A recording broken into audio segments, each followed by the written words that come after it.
మూర్తి గారు all the చాలా happy moment. Yes ఒక మీరు ఒక కళ అంటే ఒక సినిమాని 3 ఏళ్ళు మోయొచ్చు, 4 ఏళ్ళు మోయొచ్చు, అది వేరే సంగతి. బట్ ఈ ప్రాజెక్ట్ని ఎలాగైనా సాకారం చేసుకోవాలని మీరు చాలా కాలం కష్టపడ్డారు. ఎస్పెషల్లీ నేను మొన్న ఆ మధ్య మీకు కలిసినప్పుడు కూడా చెప్పా, ఒక సింగిల్ హ్యాండెడ్గా ప్రొడక్షన్ చేయడం, యాక్ట్ చేయడం, మార్కెటింగ్ చేయడం, పబ్లిసిటీ చేయడం, ఎవ్రీథింగ్ మీ భుజాలు మేము మోసారు. That is a really very great achievement. So ఇక సినిమా అందరూ చూశారు, ఇంకా దాని గురించి గొప్పగా కొత్తగా మాట్లాడడానికి లేదు. బట్ ఈ సినిమా చూసిన తర్వాత ఇప్పుడు ప్రేక్షకుల నుంచి వచ్చిన రెస్పాన్స్ మీకు ఎలా అనిపిస్తుంది? అంటే ఏ మేరకు పాజిటివ్ ఉంది, ఏ మేరకు ఫీడ్బ్యాక్ ఉంది? సార్, ప్రామిస్గా చెప్పాలంటే నేను ఇంకా ఇది ఇట్స్ నాట్ ఎట్ యూనో ఇంకా I'm not able to take it in. So నిన్న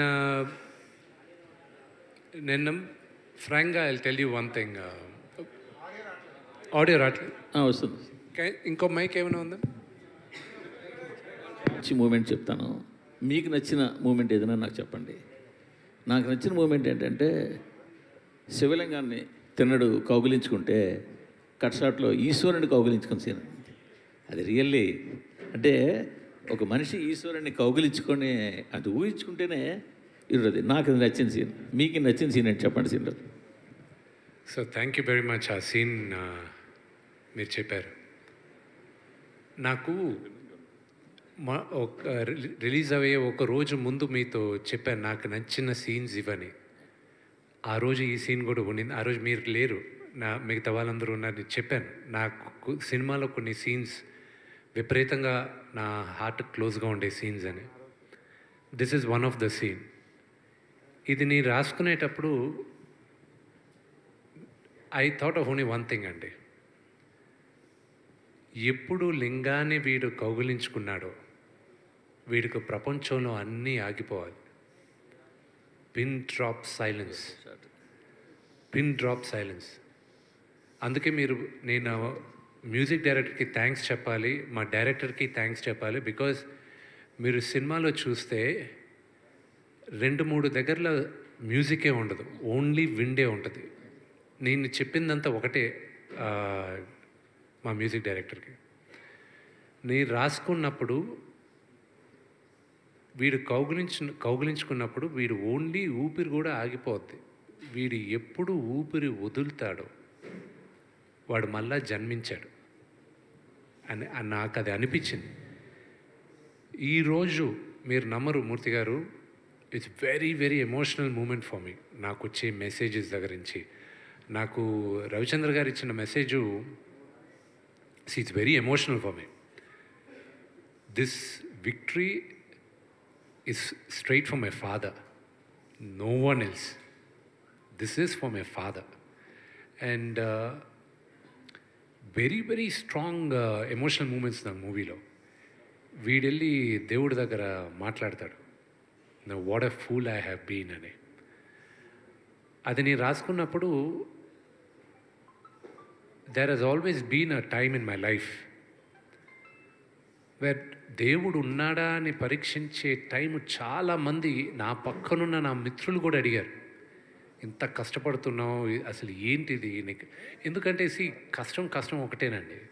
దీనికి ముందు సినిమాలు ఆడలా ప్రేక్షకులకి దే డోంట్ కేర్ మేము ఎంత కష్టపడాము, మాకు ఎన్ని బాధలు ఉన్నాయి, మాకు ఫైనాన్షియల్గా ఎన్ని లాసెస్ ఉన్నాయి, they don't care.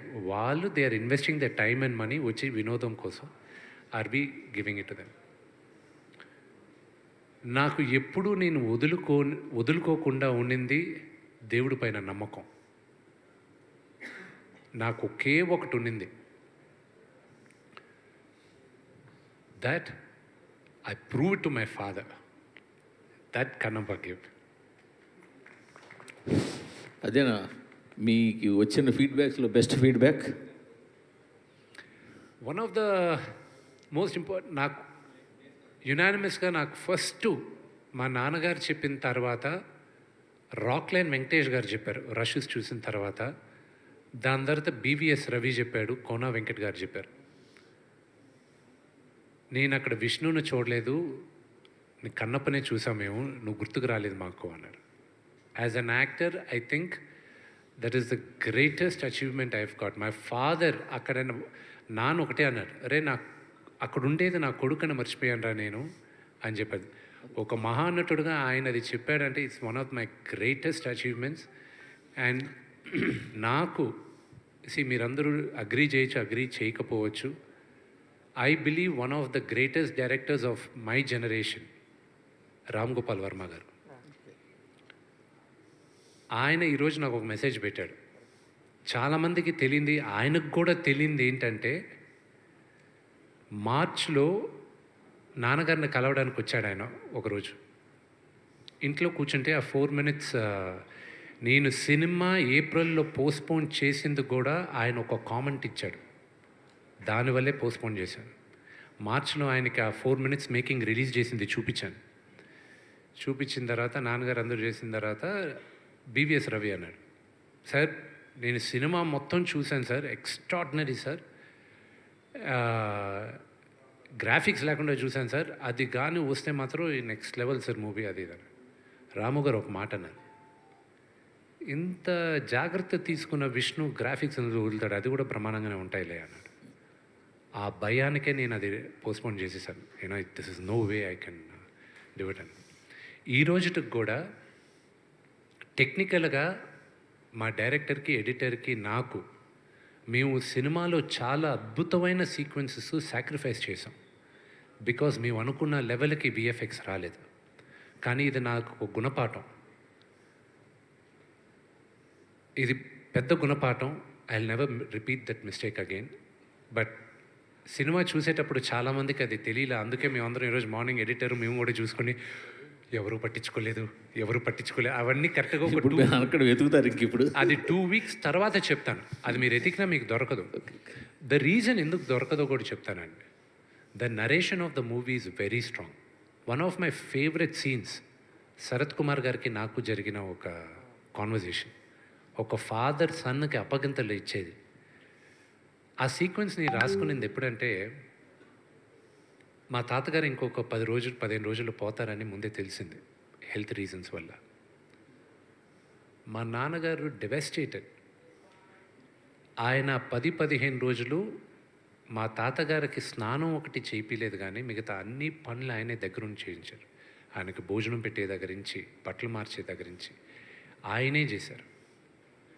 I saw that and I felt, ఈ కథ రాసుకునేటప్పుడు, if a father had a chance, ఏ తండ్రికైనా ఒక్క ఛాన్స్ దొరికితే, నేను ఇంక ఉండను, నేను చెప్పాలనుకునేదంతా నా బిడ్డకి చెప్పేయాలి అని ఒక్క ఛాన్స్ దొరికితే ఎలా ఉంటుంది, I wish every father has the chance అని ఆ సీన్ రాసుకున్నాను నేను. Very good, super super. ఇంకొక ఈ సినిమాకి సంబంధించిన ఒక ప్రౌడ్ మూమెంట్ అంటే, ఫస్ట్ టైం మేము ఇన్ రీసెంట్ ఒక లాస్ట్ 5-6 ఇయర్స్లో ట్రాలర్స్కి మీరు ఒక మూమెంట్ కూడా దొరకకుండా ఈ సినిమా ఇవ్వడం. So for that per also congratulations మీకు. వాళ్ళకి ఎక్కడ మీకు ఛాన్స్ ఇవ్వలేకపోయారు. అది కేవలం శివలీలండి. Last there are some flaws in the movie, లేకుండా లేదు. మేము ఎన్ని కప్పిపుచ్చాలన్నా కూడా 1-2 ఫ్లాస్ ఉన్నాయి. కానీ అందరూ మమ్మల్ని ఎందుకు ఎక్స్క్యూజ్ చేశారో కూడా చెప్తాను. Only reason they excused is because they all fell in love with the last 1 hour. ఎప్పుడు సరే అందరూ ప్రభాస్ గారు వచ్చిన తర్వాత సినిమా మారిందంటున్నారు, అక్కడ కాదు మారింది సినిమా. శరత్ కుమార్ గారు నన్ను పిలిచి, నేను వెళ్తూ టక్కన ఆగి శరత్ కుమార్ గారు ఎదురుగా నిలబడతారు. మా ఇద్దరు కాన్వర్జేషన్ ఉంది చూడండి, అక్కడి నుంచి మీరు కనెక్ట్ అయిపోయారు సినిమాకి. అది అఫ్కోర్స్ ప్రభాస్ ఉన్న క్రేజ్, ఆ స్టార్డమ్ వల్ల మనం అక్కడ అనుకుంటున్నాం, కానీ అక్కడి నుంచి మొదలైంది. And it went up when Prabhas came. And then దాని తర్వాత అక్కడి నుంచి నేను పెట్టాను హై. సి, నేను బాగా చేశానని మీరు అందరూ అంటున్నారు, I'm getting lot of praise. 20 సంవత్సరాల తర్వాత, 21 సంవత్సరాల తర్వాత మధ్యలో చాలా బాగా చేశానన్నారు అందరూ. Everybody loved me on the character. But honestly నాకు రాము గారి సినిమా అనుక్షణం అన్న సినిమాలో I felt I did a good job. But this movie నాకు ఒక విజిటింగ్ కార్డ్ ఉంటే, ఒక నటుడుగా this will be my visiting card. and I'm thankful. I'm thankful for every one of you, and I'm also for the media. I'm really thankful because మీరందరూ కూడా నాకన్నా ఎక్కువ మా నాన్నగారికి విజయం రావాలని మీరందరూ కోరుకున్నారు. అండ్ నిన్నటి నుంచి వచ్చే మెసేజెస్ అంతా మాట్లాడేదా, కొంతమంది ఫోన్ చేసి ఏడుస్తూ మాట్లాడారు. When they heard my voice, I'm stopping my self from crying. It's two overwhelming. నేనున్న ఫైనాన్షియల్ ప్రెషర్కి, పర్సనల్ ప్రెషర్కి, ఫేస్ చేసిన హ్యూమిలియేషన్, ఎటు తిరిగిన either they had a doubt, నేను చేయగలనా లేదా అని ఒక డౌట్ ఉండింది. ఇంకో పక్క తెలియని హేట్రెడ్ ఉండింది. Because I just kept quiet. నేను బయటకు వచ్చి మాట్లాడను నేను. But there was a campaign on hatred.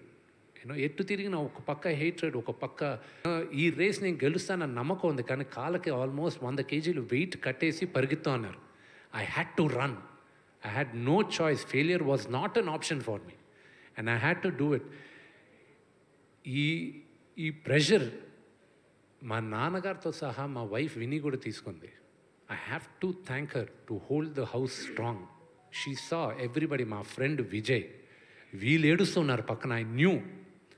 And వినయ్తో చెప్తున్నా, ప్రభు అని ఒక మాట అన్నాడండి, ప్రభుదేవ గారు. ఆయన చూశారు, సూపర్ కాన్ఫిడెంట్గా ఉన్నాడు.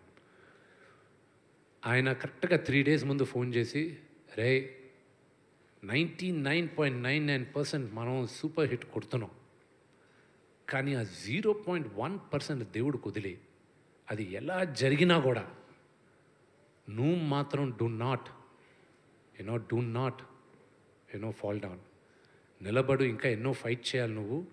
ఫాదర్ని మాత్రం జాగ్రత్తగా చూసుకో, ఆ 0.1% మైండ్లో పెట్టుకో అన్నాడు. నేను నా అన్న వినయ్, ఐ టోల్డ్ హిమ్, ఆ ముందు రోజు అందరికీ ధైర్యం చెప్పాలి. I sat down and I said, we all worked hard, day and night కష్టపడాం, అందరూ ప్రేమించాం, కానీ ఆ 0.01% ఉంది, గుర్తుపెట్టుకున్నాను. వెంటనే అందరూ we don't even want to think about it అని లేసి వెళ్ళిపోయారు ప్రతి ఒక్కరూ. I was emotional. I was like, ఎలాగా ఏదైనా జరిగితే, తేడా జరిగితే ఎలాగా, how do I hold fort అన్న దాంట్లో ఫస్ట్ నాకు మైత్రి డిస్ట్రిబ్యూటర్స్కి I'm very very very thankful అండి. వాళ్ళకి ఫస్ట్ డిస్ట్రిబ్యూషన్ ఇచ్చినప్పుడు, నేను I'm sorry I'm taking a lot of time, ఇది బోరింగ్ అవ్వచ్చు. మైత్రి మూవీస్కి ఇచ్చినప్పుడు మమ్మల్ని నమ్మి ఇచ్చారు, మేము జాగ్రత్తగా కాపాడుతుంది. నేను ఒకటే, నా బిడ్డని నీ చేతిలో పెడుతున్నాను, దీన్ని మీరు ఎక్స్ప్లాయిట్ చేసి నాకు ఇవ్వండి అన్న. వాళ్ళు షోస్ రిలీజ్ చేసేటప్పుడు ఒకటే చెప్పారు, మేము 7 o'clock షోస్ పెడుతున్నాం అన్నా. పెట్టారు సార్. నేను 7 o'clock నా సినిమాకి రారు కదా. లేదు, విపరీతమైన ఇది ఉంది, మీరు వదిలేంటి, వదిలి చేస్తాను. నేను ఐ స్లెప్ట్ ఆఫ్ మా నాన్నగారు నిద్రపోవాలని నేనంతా మొన్న రాత్రి. ఈ was the first one US నుంచి వచ్చే కాల్స్. అది అఫ్కోర్స్ యూఎస్లో చూసిన వాళ్ళు బ్రహ్మాండంగా ఉందంటున్నారు. అండ్ మార్నింగ్కి వచ్చేసరికి 7 o'clock 10 o'clock నేను నమ్మలా. ఎందుకంటే మార్నింగ్ జనరల్గా నచ్చిన వాళ్ళు చూస్తారు, బాగుంది అంటారు. నేను ఈరోజు మ్యాట్నీ షోస్కి I relaxed. I was like, wow, what they are saying is actually true అనేది నమ్మబుద్ధి అయింది. అండ్ రాము గారి మెసేజ్, రామ్ గోపాల్ వర్మ గారి మెసేజ్ ఈరోజు మార్నింగ్ పెట్టారు ఆయన. ఐ వాజ్ హోల్డింగ్ బ్యాక్, ఆపుకున్నాను. అందరూ పక్కన ఉన్నారు, కానీ ఆయనకు మాత్రం చెప్తున్నాను, ఎందుకంటే ఆయనకి నాకు ఒక ఎమోషనల్ కనెక్ట్. చాలామంది అనుకుంటారు రామ్ గోపాల్ వర్మ గారికి అసలు ఎమోషన్స్ లేవు. ఆయనంత సెంటిమెంటల్ హ్యూమన్ బీయింగ్ ఎవరు లేరండి. ఆయన రియలీ ఓ టు ఆయన సినిమా. అఫ్కోర్స్ కొన్ని బ్లాక్ చేశాను, ఆయన స్టైల్లో బూతులు మాట్లాడాడు, అందులో నేను పబ్లిక్లో పెట్టలేను కాబట్టి అవి బ్లాక్ చేయాల్సి వచ్చింది. But it has been a very emotional ride for all of us. But ఇక్కడ మరొక క్వశ్చన్ ఉండిపోయింది. నాకు తెలిసి రీసెంట్ పాస్ట్లో సలార్ సినిమా మాత్రమే వితౌట్ సింగిల్ రూపీ అడ్వాన్స్ 2 స్టేట్స్లో రిలీజ్ చేశారు. వాళ్ళు ముందు ఒక అడ్వాన్స్ తీసుకున్నా మళ్ళీ వెనక్కి ఇచ్చేసేసి వితౌట్ ఎనీ సింగిల్ రూపీ అడ్వాన్స్తో 2 స్టేట్స్లో రిలీజ్ చేసిన సినిమా సలార్. మళ్ళీ ఆ ఫీట్ చేసింది మీరే. ఈ ధైర్యం ఎక్కడి నుంచి వచ్చింది? ₹1 అడ్వాన్స్ వాళ్ళ దగ్గర నుంచి తీసుకోకుండా 2 స్టేట్స్లో సినిమా. కానీ ఇప్పుడు పైగా నాకు ఇంకో విషయం కూడా తెలిసింది, రిలీజ్కి 3 days బిఫోరే మీ ఫైనాన్షియల్ కమిట్మెంట్స్ క్లియర్ చేశారని. ఈ 2 ఎలా సాధ్యమైందో చెప్పండి sir. That is my last question. Sir నా పేరు పైన ఉన్న ఆస్తులన్నీ బ్యాంకులో పెట్టి ఫైనాన్స్ చేసుకున్నాం. ఎవ్రీథింగ్, ఎవ్రీ సింగిల్ థింగ్ బ్యాంకుల్లో పెట్టి ఫైనాన్స్ చేసుకున్నాం. జీవితంలో ఒక సమయం వస్తుంది, ఎవ్రీథింగ్ ఉన్న కాయిన్స్ అన్ని తీసుకొచ్చి ముందు పెట్టేసి హెడ్స్ ఆర్ టేల్స్, హెడ్స్ అయితే గెలుస్తాం, టేల్స్ అయితే పోతాం. అది నాకున్న సిచ్యువేషన్ కన్నప్పలో. అండ్ దేవుడి దయ వల్ల ఇట్స్ ఓన్లీ శివలీల. ఈరోజు మీరందరూ నేను గెలిచాను అంటున్నారు. ఇట్స్ ఆల్ బికాస్ ఆఫ్ శివలీల. నాకు ఇంకా నమ్మబుద్ధి కావట్లా. This success is entirely the audiences. And నిజమైన సినిమా ఆనెస్ట్గా తీస్తే ప్రేక్షకులు ఆదరిస్తారని ఇది ఒక నిదర్శనం అనేది నేను నమ్ముతున్నాను. సార్ విష్ణు గారు